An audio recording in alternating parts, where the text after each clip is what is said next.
ಎಲ್ಲ ಜಿಲೇಬಿ ನಿನ್ನ ಭೂತ ಪ್ರಾಮಿಸ್ ಮಾಡಲೇ ಇಲ್ಲ. ನಿನ್ನನ್ನು ಪ್ರೊಟೆಕ್ಟ್ ಮಾಡೋರು ಇಲ್ಲಿ ಯಾರು ಇಲ್ಲ. ಆಡ್ತಾರ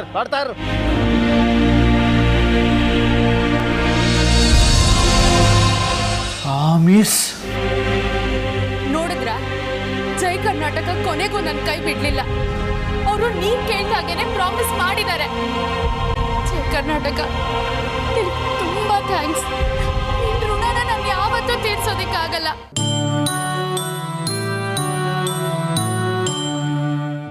ಒಟ್ನಲ್ಲಿ ನೀನು ಸಂತೋಷವಾಗಿರ್ಬೇಕು ಸಾಕ್ಷಿ. ಅಷ್ಟೇ ನನಗೆ ಬೇಕಾಗಿರೋದು. ಅಷ್ಟೇನಪ್ಪ.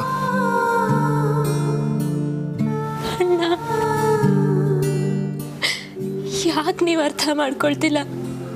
ಮನಸ್ಕೊಂದು ಇಷ್ಟ ಇಲ್ಲದೆ ಇರೋನ್ ಜೊತೆ ಮದುವೆ ಮಾಡಿಸಿದ್ರೆ ನಾನು ಸುಖವಾಗಿರ್ತೀನ? ಗಂಡ ಅನ್ನೋನೇ ತಗಡು ಅನ್ಸಿದ್ಮೇಲೆ ನೀವು ಕೂಡ ಚಿನ್ನದ ಜೊತೆ ನನ್ನ ಸಂಸಾರ ಮಾಡೋಕ್ಕಾಗತ್ತಾ?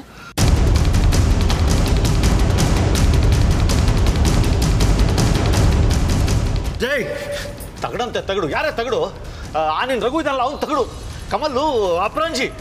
ಅಮ್ಮ, ಇವಳಿಗೆ ನಾವು ಎಷ್ಟು ಹೇಳಿದ್ರು ಅಷ್ಟೇ. ಇವಳನ್ನ ರಿಪೇರಿ ಮಾಡೋಕ್ಕೆ ಆ ಬ್ರಹ್ಮನಿಂದಲೂ ಸಾಧ್ಯ ಇಲ್ಲ. ನಾಳೆನೇ ಮದುವೆ ಡೇಟ್ ಫಿಕ್ಸ್ ಮಾಡ್ತೀನಿ. ಅದು ಯಾರು ಹೇಗೆ ಇವಳು ಮದುವೆ ಅಂತ ತಡೀತಾರೋ ನಾನು ನೋಡ್ತೀನಿ. ಸರಿ ಕಣಪ್ಪ, ನೀನು ಹೇಗೆ ಸರಿ ಅನ್ಸುತ್ತೋ ಹಾಗೆ ಮಾಡು.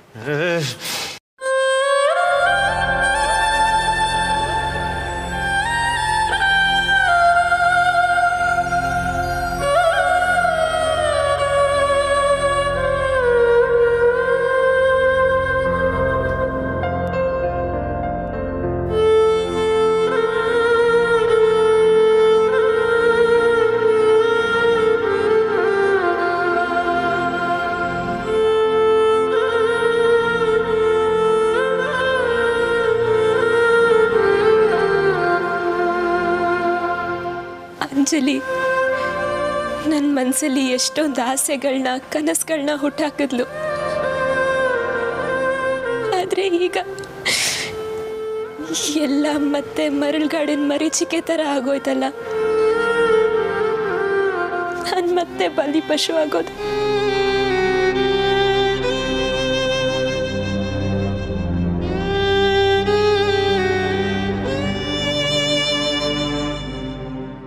ಅಮ್ಮ, ಸಾಕ್ಷಾತ್ ತುಂಬ ಒಳ್ಳೆಯವರು. ರಘು ಅಂಕಲ್ ಜೊತೆ ಮದುವೆ ಮಾಡಿಸ್ತೀನಿ ಅಂತ ಪ್ರಾಮಿಸ್ ಮಾಡಿದ್ದೆ. ಆದರೆ ಇವತ್ತಿಂದ ಮ್ಯಾಜಿಕ್ ಮಾಡಲ್ಲ ಅಂತ ದೊಡ್ಡಪ್ಪಂಗೂ ಪ್ರಾಮಿಸ್ ಮಾಡಿದ್ದೀನಿ.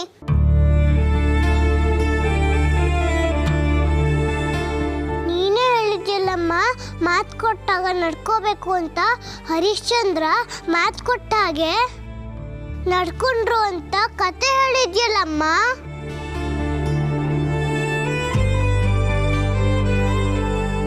ಅಂಜಲಿ, ಅಂಜಲಿ,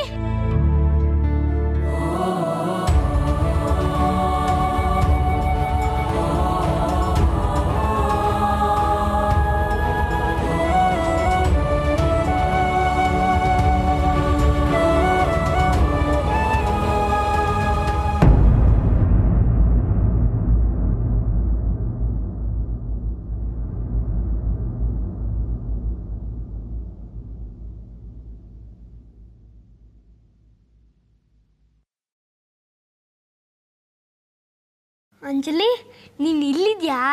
ನಾನು ನಿನ್ನ ಮನೆಯೆಲ್ಲ ಹುಡುಕಾಡ್ಬಿಟ್ಟೆ.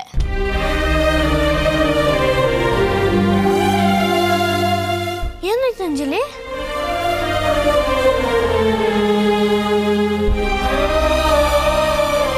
ಸೋತೋದೆ ಲಡ್ಡು ಅಣ್ಣ, ನಾನು ಸೋತೋದೆ. ಮ್ಯಾಜಿಕ್ ಮಾಡಿ ಸಾಕ್ಷಿ ಅತ್ತೆ ರಘು ಅಂಕಲ್ ಜೊತೆ ಮದುವೆ ಮಾಡಿಸ್ತೀನಿ ಅಂತ ಪ್ರಾಮಿಸ್ ಮಾಡಿದ್ದೆ. ಗಣೇಶನ್ಗೆ ಮ್ಯಾಜಿಕ್ ಮಾಡಕ್ಕೆ ಹೆಲ್ಪ್ ಮಾಡು ಅಂತ ಕೇಳ್ಕೊಂಡಿದ್ದೆ. ಅವನು ಮಾಡಿದ್ದ. ಆದ್ರೆ ನಾನೀಗ ಮ್ಯಾಜಿಕ್ಕೆ ಮಾಡಕ್ಕಾಗಲ್ಲ.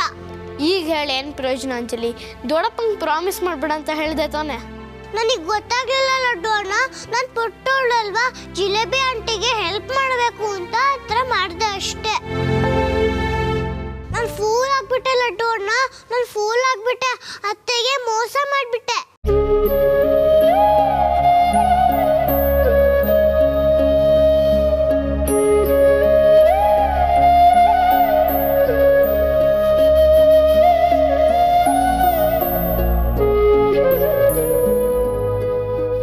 ಮಾಡ್ಕೋಬೇಡ ಅಂಜಲಿ. ನೀನು ಪುಟ್ಟೋಳಲ್ವಾ, ನಿನ್ನ ಜೊತೆ ದೊಡ್ಡಪ್ಪ ವಾರ್ ಮಾಡಬಾರ್ದು ಅಂತ ಅವ್ರಿಗೆ ಬುದ್ಧಿ ಇರಬೇಕು. ಏನು ಮಾಡೋಕ್ಕಾಗುತ್ತೆ ಅಂಜಲಿ, ಅತ್ತೆ ಟೈಮು ಲಕ್ಕು ಎರಡೂ ಚೆನ್ನಾಗಿಲ್ಲ. ಈಗ ಐಡಿಯಾ ಬಿಟ್ಟು ಬೇರೆ ಏನಾದರೂ ಯೋಚನೆ ಮಾಡೋಣ.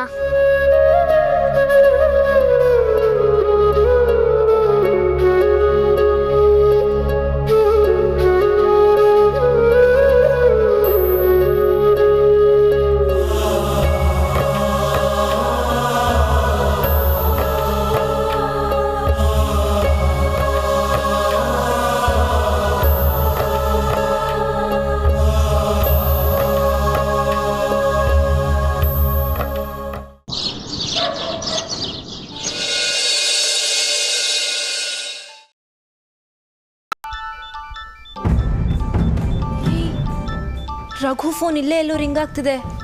ಅವನ ಫೋನ್ ಇಲ್ಲಿ ಹೇಗೋ ಬಂತು? ಅಯ್ಯೋ ಅತ್ತೆ, ಆ ಫೋನು ನಿಮ್ಮ ಕಿವಿಯಲ್ಲೇ ಇದೆ.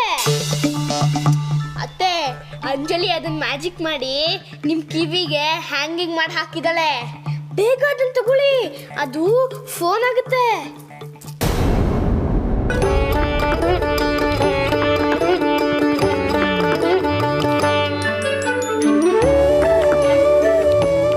ಹಲೋ ಹಲೋ ರಘು, ನಾನೇ ಸಾಕ್ಷಿ ಮಾತಾಡ್ತಿರೋದು. ಸಾಕ್ಷಿ, ನಾನು ಕಮಲ್ ಅವ್ರನ್ನ ಮೀಟ್ ಮಾಡಿದೆ. ಹೌದಾ? ಎಲ್ಲ ವಿಷಯ ಹೇಳಿದ್ಯಾ ರಘು? ಏನಂದ್ರು ಅವರು? ಅವರು ತುಂಬ ಪಾಸಿಟಿವ್ ಆಗಿದ್ದಾರೆ. ಎಲ್ಲ ವಿಷಯನ ಸಹನೆಯಿಂದ ಕೇಳಿದರು. ಏನಾದರೂ ಯೋಚನೆ ಮಾಡೋಣ ಅಂದಿದ್ದಾರೆ. ಹಾಗಾದರೆ ಅವ್ರು ನಮ್ಮ ಮದುವೆಗೆ ಹೆಲ್ಪ್ ಮಾಡ್ತಾರಲ್ವಾ? ಅವ್ರು ಮಾತಾಡಿದ ರೀತಿ ಹಾಗೇ ಇತ್ತು. ಅವರು ಹೆಲ್ಪ್ ಮಾಡ್ತಾರೋ ಬಿಡ್ತಾರೋ, ಆದರೆ ಮದುವೆನ ಕ್ಯಾನ್ಸಲ್ ಮಾಡ್ತಾರೆ ಅನಿಸುತ್ತೆ. ಓ ಥ್ಯಾಂಕ್ ಗಾಡ್, ಒಳ್ಳೆ ನ್ಯೂಸ್ ಕೊಟ್ಟೆ ರಘು. ಸರಿ, ನಾನು ನಿನ್ಗೆ ಆಮೇಲೆ ಕಾಲ್ ಮಾಡ್ತೀನಿ. Okay, bye bye. Laddu, Raghu Kamal ಜೊತೆ ಮಾತಾಡಿದ್ನಂತೆ. ಈ ಮದುವೆ ನಿಂತೋಗತ್ತಂತೆ ಲಡ್ಡು. Wow, super. ಅಂಜಲಿ, ಬಾಸ್ ಮಗನ್ ಮದ್ವೆ ಡಬರ್ ಅಂತೆ. ಹೌದಾ ಲಡ್ಡು ಅಣ್ಣ? ಲಡ್ಡು ಅಣ್ಣ, ಕಮಲ್ ಅಂಕಲು ಮನೆಗೆ ಬರ್ತಾರಂತೆ. ಮದ್ವೆ ಬೇಡ ಅನ್ನಕ್ಕೆ ಅಲ್ವಾ? ಅತ್ತೆ, ಬಾಸ್ ಮಗ ಬರ್ತಾರಂತೆ. ಈ ಮದ್ವೆ ಬೇಡ ಅನ್ನೋದಕ್ಕೆ ಬರ್ಬೋದಾ? ಹೌದಾ? ಕಮಲ್ ಮನೆಗೆ ಬರ್ತಿದ್ದಾನಂತ. ಈ ವಿಷಯ ಅಂಜಲಿಗೆ ಹೇಗೆ ಗೊತ್ತಾಯ್ತಂತೆ? ಮತ್ತೆ ದೊಡ್ಡಪ್ಪ ಫೋನಲ್ಲಿ ಮಾತಾಡ್ತಿದ್ರಲ್ಲ. ದೊಡ್ಡಪ್ಪ ಫೋನಲ್ಲಿ ಮಾತಾಡ್ತಿದ್ರಂತೆ. ಓ ಹೌದಾ? ಹಾಗಾದರೆ ಇವತ್ತೆಲ್ಲ ವಿಷಯ ಸೆಟಲ್ ಆಗೋಗತ್ತೆ ಅನ್ಸುತ್ತೆ. ಅಂಜಲಿ, ಥ್ಯಾಂಕ್ಸ್ ಪುಟ್ಟ, ಥ್ಯಾಂಕ್ಸ್ ಅ ಲಾಟ್.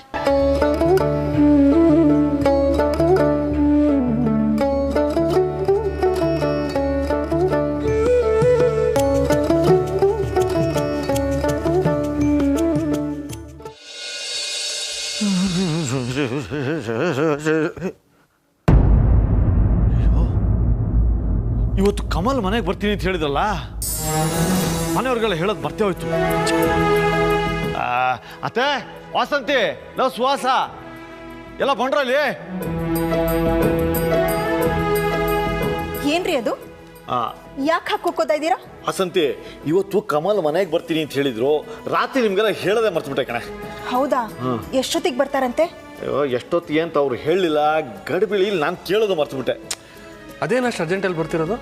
ಗೊತ್ತಿಲ್ಲ ಕಣೋ, ಅದೇನೋ ಸಾಕ್ಷಿ ಜೊತೆ ಮಾತಾಡಬೇಕು ಅಂತ ಹೇಳಿದ್ರಪ್ಪ. ಸಾಕ್ಷಿ ಜೊತೆ ಏನು ಮಾತಾಡೋದಿದೆ? ಅದೆಲ್ಲ ಈಗ ಕಾಮನ್. ಅದ್ರ ಬಗ್ಗೆ ತಲೆ ಕೆಡಿಸ್ಕೊಳ್ಳೋದು ಬೇಡ. ಮಾತಾಡ್ಕೊಂಡು ಹೋಗ್ಲಿ ಬಿಡೋ. ಯಾಕೋ ಟೆನ್ಷನ್ ಆಗ್ತದೆ ಕಣೋ. ಅತ್ತೆ, ಒಂದು ಕೆಲಸ ಮಾಡಿ, ಅವ್ರು ಬಂದಾಗ ಯಾವುದೇ ಕಾರಣಕ್ಕೂ ರಘು ವಿಷಯ ಮಾತಾಡಬಾರ್ದು ಅಂತ ಸಾಕ್ಷಿಗೆ ಹೇಳಿಬಿಡಿ. ಸರಿ ಸರಿ, ಅದನ್ನೆಲ್ಲ ನಾನು ನೋಡ್ಕೊಳ್ತೀನಿ. ಅವರು ತಿಂಡಿ ಹೊತ್ತಿಗೆ ಬರ್ತಾರಾ ಏನು ಊಟದ ಹೊತ್ತಿಗೆ ಬರ್ತಾರಾ? ಹೌದು ಬಾವಾ, ತಿಂಡಿಗೆ ಬರೋದಾದ್ರೆ ಪೂರಿ ಮಾಡ್ತಿದ್ವಿ. ಹೆಚ್ಚಿಗೆ ಹಿಟ್ಟು ಕಲ್ಸಕ್ಕೂ ಸರಿ ಹೋಗ್ತಿತ್ತು. ಹೌದೌದು, ಯಾವುದಕ್ಕೂ ಫೋನ್ ಮಾಡಿ ಕೇಳ್ಬಿಡ್ತೀನಿ.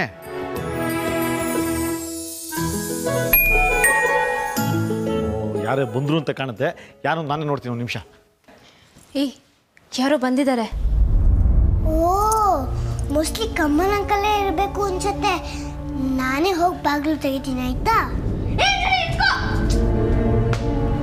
ಯಾವಾಗ ನೋಡಿದ್ರು ನಾನು ಅಂತ ಎಲ್ಲ ಕಡೆ ಓಡ್ತಿರ್ತಾಳೆ. ಡೋರ್ ತೆಗೆದಾಗ ಭೂತ ಅಂತ ಎಲ್ಲರಿಗೂ ಮತ್ತೆ ಅನುಮಾನ ಬರಲ್ವಾ? ಇಷ್ಟು ಹೇಳಿದ್ರು ಕೇಳೋದೇ ಇಲ್ಲ. ಮತ್ತೀಗ ಏನು ಮಾಡೋದು ಲಡ್ಡು? ಎಲ್ರಿಗೂ ಡೌಟ್ ಬರತ್ತಲ್ಲೋ. ಹೆದರ್ಕೋಬೇಡಿ ಅತ್ತೆ, ಅವಳು ಚೋಟ್ ಉದ್ದ ಇದ್ದಾಳೆ, ಅವಳಿಗೆ ಲಾಕ್ ಸಿಗುತ್ತಾ? ಎಗ್ರಿ ಸುಮ್ಮನಾಗ್ತಾಳೆ. ನಾನೇ ಎಗ್ರಿ ಅಂತ ಸುಮ್ಮನಿದ್ದೆ, ಇಲ್ಲ ಅಂದಿದ್ರೆ ಹೋಗಿ ಎಳ್ಕೊಂಬರ್ತಿದ್ದೆ. ಓಹ್, ಹಾಗಾದರೆ ನಾವು ಸೇಫ್. ಸರಿ ಬಾ, ನಾವು ನಮ್ಮ ರೂಮಲ್ಲಿರೋಣ.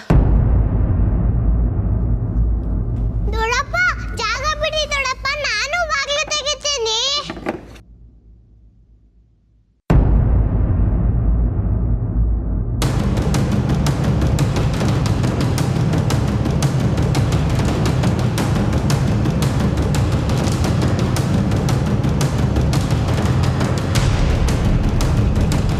ಓಹ್, ನೀವಾ? ನಾನು ಈಗ ತಾನೇ ನಿಮಗೆ ಫೋನ್ ಮಾಡಬೇಕು ಅಂತ ಅಂದ್ಕೊಂಡೆ. ಸಾಕ್ಷಿ ಅವರಲ್ಲಿ ರೂಮ್ನಲ್ಲಿದ್ದಾಳೆ. ನೀವು ನಿಧಾನ ಕಾಫಿ ತಿಂಡಿ ಎಲ್ಲ ತಗೋತಾರೆ, ಅಷ್ಟೊತ್ತಿಗೆ ಬರಕ್ಕೆ ಹೇಳ್ತೀನಿ ಅವಳಿಗೆ. ಬೇಡ, ನಾನೇ ಹೋಗಿ ಅವ್ರ ಜೊತೆ ಮಾತಾಡ್ತೀನಿ.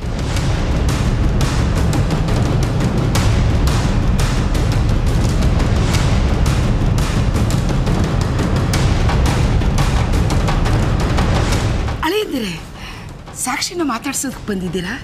ನೀವ್ಯಾಕೆ ಮೇಲೆ ಹೋಗ್ಬೇಕು? ನೀವಿಲ್ಲೇ ರೂಮಲ್ಲಿ ರೆಸ್ಟ್ ಮಾಡಿ, ನಾನು ಹೋಗಿ ಕರ್ಕೊಂಡು ಬರ್ತೀನಿ. ನೀವು ಅತ್ತೆ ಜೊತೆ ಮಾತಾಡಕ್ಕೆ ಬಂದಿದ್ದೀರಾ ಅಂತ ನನಗೆ ಗೊತ್ತು. ಬನ್ನಿ, ನಾನು ಅತ್ತೆ ರೂಮಿಗೆ ಕರ್ಕೊಂಡು ಹೋಗ್ತೀನಿ. ಬೇಡ, ನಾನು ಹೋಗ್ತೀನಿ. ನೀವೊಬ್ಬರೇ ಯಾಕೆ ಹೋಗ್ತೀರಿ? ನಾನು ಬರ್ತೀನಿ ನಡ್ರಿ. ಬೇಡ, ಯಾರು ಬರೋದು ಬೇಡ. ಸಾಕ್ಷಿ ಹತ್ರ ನಾ ಪರ್ಸನಲ್ ಮಾತಾಡಬೇಕು.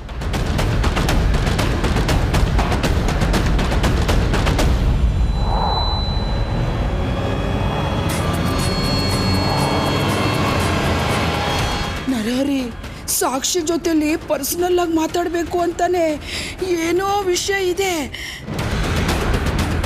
ನಾನು ಹೋಗಿ ಏನು ಮಾತಾಡ್ತಾರೆ ಅಂತೆಲ್ಲ ಕೇಳಿಸ್ಕೊಂಡು ಬರ್ತೀನಿ. ನಿಂತ್ಕೋತ್ತೆ, ಇನ್ನು ಚಿಲ್ಡ್ರೆ ಬುದ್ಧಿ ಬಿಡೋದಿಲ್ವಲ್ಲ ನಾನು. ಅಲ್ಲಿಯೊಂದು ಸಾಕ್ಷಿ ಮಾತಾಡೋದನ್ನ ಕತ್ ಕೇಳಬೇಕಾ? ಅವ್ರಿಗೆ ಗೊತ್ತಾದ ಏನು ಅನ್ಕೊಳ್ಳಲ್ಲ. ನಮ್ಮ ಮರ್ಯಾದೆ ಏನಾಗಬೇಕು? ಎಲ್ಲೂ ಹೋಗೋದು ಬೇಡ, ಸುಮ್ಮನೆ ಇಲ್ಲಿ ನಿಂತ್ಕೋ ಸಾಕು. ರೀ, ಸಾಕ್ಷಿ ಜೊತೆ ಅಷ್ಟೊಂದು ಅರ್ಜೆಂಟಾಗಿ ಮಾತಾಡುವಂಥ ವಿಷಯ ಏನಿರ್ಬೋದು? ಏನು ಅಂತ ನನಗೂ ಅರ್ಥ ಆಗ್ತಾಯಿಲ್ಲ ಕಣೆ.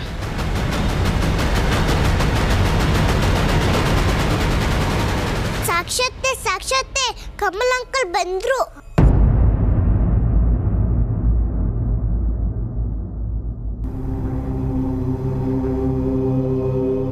ಹೋಗು ಆಚೆ.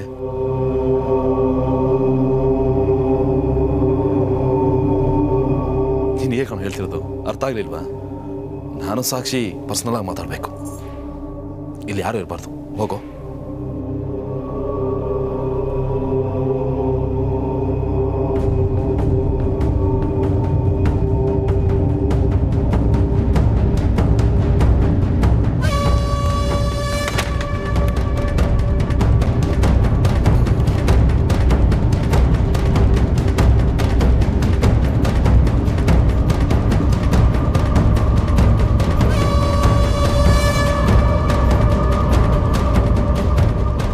ನಿನ್ನ ಪ್ರೇಮ ಕಥೆ ಕೇಳಿ ದೊಡ್ಡ ದೇವದಾಸ್ ಥರ ಸಲಾಮ್ ಮಾಡಿದು ಈ ಮದುವೆ ಬೇಡ ಅಂತ ಹೇಳೋದಕ್ಕೆ ಬಂದಿದ್ದೀನಿ ಅಂದ್ಕೊಂಡಿದ್ಯಾ?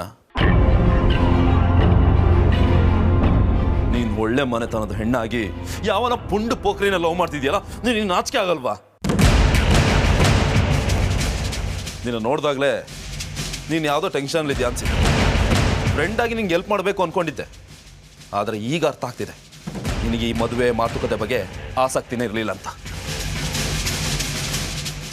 ನಿಮ್ಮ ಅತ್ತೆ ಹೇಳ್ತಾ ಇದ್ರು ಸಾಕ್ಷಿಗೆ ತುಂಬ ಸಂಕೋಚ ನಾಚಿಕೆ ಅಂತ. ನಾನು ಅದನ್ನೆಲ್ಲ ನಂಬಿ ನೀ ತುಂಬ ಇನ್ನೋಸೆಂಟ್ ಅಂದ್ಕೊಂಡಿದ್ದೆ. ಆದರೆ ಯಾವನ ಯೂಸ್ಲೆಸ್ ಫೆಲ್ಲೋಗೋಸ್ಕರ ಈ ಮದುವೆ ನಿಲ್ಲಿಸೋ ಧೈರ್ಯ ತಗೊಳ್ತೀಯ ಅಂತ ಅಂದ್ಕೊಂಡಿರ್ಲಿಲ್ಲ. ಓಕೆ, ಯಾರ ಮೇಲೇನೋ ಲವ್ ಆಗೋದು, ಕ್ರಶ್ ಆಗೋದು ಇದೆಲ್ಲ ಕಾಮನ್. ಆದರೆ ನೀನು ಅವನನ್ನೇ ಮದುವೆ ಮಾಡ್ಕೊಳ್ತೀನಿ ಅಂತ ಡಿಸೈಡ್ ಮಾಡ್ಕೊಂಡ್ಬಿಡೋದಾ?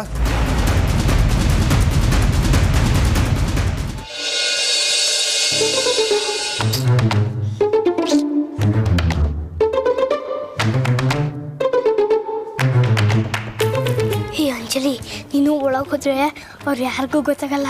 ಅವರು ಏನು ಮಾತಾಡ್ತಿದ್ದಾರೆ ಅಂತ ಕೇಳಿಸ್ಕೊಂಬಾ. ಇಲ್ಲಪ್ಪ, ನಾನು ಒಳಗೆ ಹೋಗಲ್ಲ. ಅಮ್ಮ ಹೇಳ್ತಿದ್ರು ಯಾರ ಮಾತಾಡ್ತಿದ್ದಾಗ ಕತ್ತು ಕೇಳಿಸ್ಕೋಬಾರ್ದು ಅಂತ. ಇಲ್ಲಪ್ಪ, ನಾನು ಒಳಗೆ ಹೋಗಲ್ಲ, ನಾನು ಗುಡ್ಗಲ್ಲು.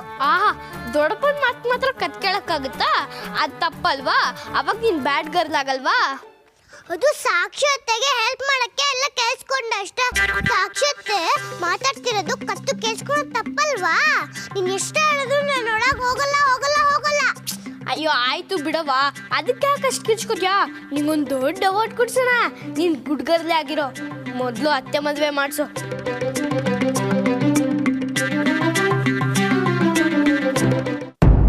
ನೀನು ತುಂಬ ಪ್ರಾಂಪ್ಟೇ ಇರ್ಬೋದು, ನಿನ್ನ ಲವ್ ಪವಿತ್ರವಾದದ್ದೇ ಇರ್ಬೋದು, ಆದ್ರೆ ನಿನಗೊಂದು ಟೇಸ್ಟ್ ಅಂತ ಬೇಡವಾ? ನೀನು ಲವ್ ಮಾಡಿರೋನಿಗೆ ಏನು ಸ್ಟೇಟಸ್ ಇದೆ? ಅವನೇನಾದರೂ ಫಿಲ್ಮ್ ಸ್ಟಾರಾ, ಬಿಗ್ ಬಿಸ್ನೆಸ್ ಮ್ಯಾಗ್ನೆಟಾ, ಇಲ್ಲ ಸಾಫ್ಟ್ವೇರ್ ಇಂಜಿನಿಯರ? ವಾಟ್ ಈಸ್ ಈ? ಏನಿದೆ ಅವನ ಹತ್ರ? ಏನು ಕೆಲಸ ಇಲ್ಲದೆ ಬೀದಿ ಬೀದಿ ಸುತ್ತ ಹೋಗಿ ಲವ್ ಮಾಡಿದ್ಯಲ್ಲ, ಅವನು ನಿನಗೆ ಏನು ಕೊಡೋದಕ್ಕೆ ಸಾಧ್ಯ? Shame, shame on your part. Shut up mister Kamal. ನೋಡಿ, ನಿಮ್ಮ ಆಸ್ತಿ ಅಂತಸ್ತನ್ನ ನೀವೇ ಇಟ್ಕೊಳ್ಳಿ. ರಘುಗೆ ನನಗೆ ಕೊಡೋಕ್ಕೆ ಬೇಕಾದಷ್ಟು ಪ್ರೀತಿ ಇದೆ. ಅವನು ನನಗೋಸ್ಕರ ಪ್ರಾಣನೇ ಕೊಡ್ತಾನೆ. ನನಗಷ್ಟು ಸಾಕು. ನಿಮ್ಮ ತಂದೆ ನನ್ನ ಅಣ್ಣಂಗೆ ಕೆಲಸ ಕೊಟ್ಟಿದ್ದಾರೆ. ಕೆಲಸದ ಹಂಗಲ್ಲಿ ನಾವು ಅನ್ನ ತಿಂತಾ ಇದೀವಿ ಅನ್ನೋ ಒಂದೇ ಒಂದು ಕಾರಣಕ್ಕೆ ಇಷ್ಟು ದಿವಸ ಸತ್ಯನ ಎದೆಲ್ ಬಚ್ಚಿಟ್ಕೊಂಡು ಸಹಿಸ್ಕೊಂಡಿದ್ದೀನಿ. ಆದರೆ ಇನ್ನು ಒಂದೇ ಒಂದ್ಸಲ ರಘು ಬಗ್ಗೆ ಕೆಟ್ಟದಾಗಿ ಮಾತಾಡಿದ್ರೆ ನಾನು ಸುಮ್ಮನಿರಲ್ಲ ಕಮಲ್. ಏನು ಮಾಡ್ತೀಯಾ? ಏನು ಮಾಡ್ತೀಯಾ? ಏನು ಮಾಡೋಕ್ಕಾಗುತ್ತೆ ನಿನ್ನ ಕೈಯಲ್ಲಿ? ಮದುವೆ ಫಿಕ್ಸ್ ಆಗೋಕ್ಕಿಂತ ಮುಂಚೆ ಈ ವಿಷಯ ಎಲ್ಲ ಗೊತ್ತಾಗಿದ್ದೀರಾ ಯಾವುದೋ ಹೂಳ ಥರ ಬಿಟ್ಬಿಡ್ತೈತೆ. ಆದರೆ ಈಗ ಅಂತೂ ನಿನ್ನ ಬಿಟ್ಕೊಡೋದಕ್ಕೆ ಸಾಧ್ಯನೇ ಇಲ್ಲ. ನಿನ್ನ ಪ್ರೇಮಿ ಬಂದು ಕೈ ಮುಗಿದು ಮುಂಡಿ ಊರ್ಕೊಂಡು ಬೇಡ್ಕೊಂಡ್ರು ನಾನು ನಿನ್ನ ಬಿಟ್ಕೊಡ್ತೀನಿ ಅಂತ ಅನ್ಕೊಂಡಿದ್ಯಾ? ಅಲ್ಲ, ಯಾವ ಧೈರ್ಯದ ಮೇಲೆ ನೀನು ಅವನ ನನ್ನ ಹತ್ರ ಕಳಿಸ್ದೆ? ಇದು ನನ್ನ ಅಂತಸ್ತಿನ ಪ್ರಶ್ನೆ, ಸೋಷಿಯಲ್ ಸ್ಟೇಟಸ್ನ ಪ್ರಶ್ನೆ. ನಮ್ಮಪ್ಪ ನಂಗಲ್ಲಿರೋ ಕೆಲಸಗಾರನ ತಂಗಿ ನನ್ನ ರಿಜೆಕ್ಟ್ ಮಾಡೋದು ಅಂದರೆ ಏನರ್ಥ? ನನ್ನ ಮರ್ಯಾದೆ ಏನಾಗಬೇಡ. ಈಗಾಗಲೇ ನನ್ನ ಮದುವೆ ಬಗ್ಗೆ ಫ್ರೆಂಡ್ ಸರ್ಕಲ್ಗೆ, ಎಂಟೈರ್ ಫ್ಯಾಮಿಲಿ ಗೊತ್ತಾಗಿದೆ. ಈಗಂತೂ ನಿನ್ನ ಬಿಟ್ಕೊಡೋದಕ್ಕೆ ಸಾಧ್ಯ ಇಲ್ಲ.